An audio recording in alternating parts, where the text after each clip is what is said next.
Salut à tous, on se retrouve pour une vidéo où on parlera uniquement de cartes graphiques. Dans la première partie, on se posera la question est-ce que c'est le bon moment pour acheter un GPU? Et dans la deuxième partie, on fera un point sur l'évolution des prix des cartes graphiques. La vidéo est chapitrée, ce qui vous permettra de sauter directement à la section qui vous intéresse. Et vous retrouverez tous les liens cités dans la vidéo dans le commentaire épinglé. Première question à se poser, est-ce que c'est le bon moment pour acheter un GPU? Autant le dire tout de suite, la réponse est non. Deux raisons à cela, ou plutôt deux dates, liées à deux événements, le mardi 7 janvier et le mercredi 8. Le 7 janvier parce que c'est le début du CES de Las Vegas. C'est le moment où AMD et Nvidia devraient annoncer les prochaines générations de leurs cartes graphiques, à savoir les séries 5000 pour Nvidia et les séries 8000 pour AMD. Et la deuxième date donc c'est le mercredi 8, c'est le début des soldes d'hiver. Donc certaines cartes graphiques des générations précédentes devraient baisser, en particulier les cartes AMD qui tentent à voir leur prix chuter plus rapidement que ceux de Nvidia. Donc le meilleur conseil que je puisse vous donner, c'est d'attendre. Ceci étant dit, on va faire un point sur l'évolution des prix des cartes graphiques et voir celles qui sont intéressantes à l'heure actuelle et celles dont le prix est à surveiller. On commence par l'entrée de gamme avec la RX 6600. On trouve au minimum à 213 €, soit 11 € de moins qu'il y a 2 semaines. Si elle vous intéresse en ce moment, donc la moins chère c'est 213 € et c'est chez Top Achat pour une Power Color. Premier point, on l'a déjà trouvée moins chère, elle a déjà été à moins de 200 €. Et deuxième point, elle n'est pas très future-proof parce qu'elle possède uniquement 8 Go de VRAM. Un peu plus performante et qui offre un rapport performance-prix un peu meilleur, c'est la RX 6650 XT. Elle, on la trouve assez souvent aux alentours de 249 € au minimum. Même défaut que la RX 6600, elle possède uniquement 8 Go de VRAM. Et la moins chère, ce sera chez Amazon France pour une XFX.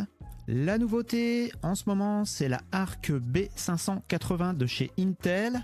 Au niveau performance, elle se situe entre la RX 7600 XT et la RTX 3060 Ti. Au niveau tarifaire, en France, on la trouve au minimum à 332 €. Si elle vous intéresse, ce sera chez Top Achat pour une ASRock. Pour info, aux États-Unis, on pouvait la trouver aux alentours de 250 $, mais elle est en rupture de stock en ce moment. Si elle vous intéresse, je vous conseille d'attendre.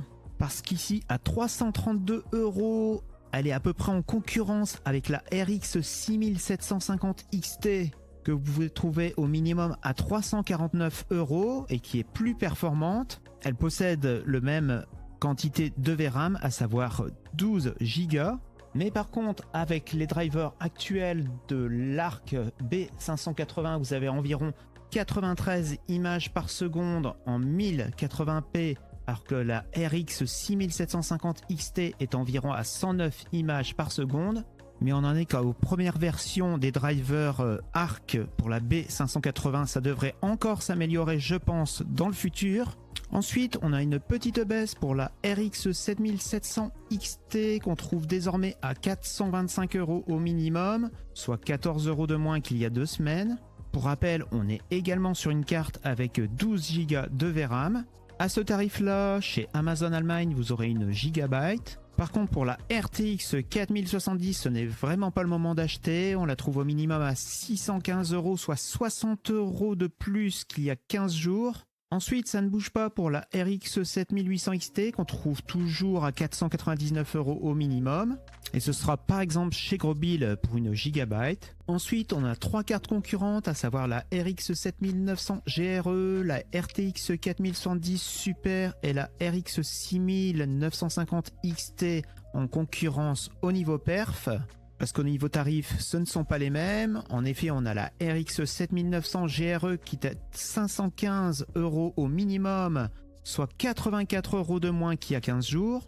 La moins chère en ce moment, c'est chez Cdiscount et c'est une Acer Nitro.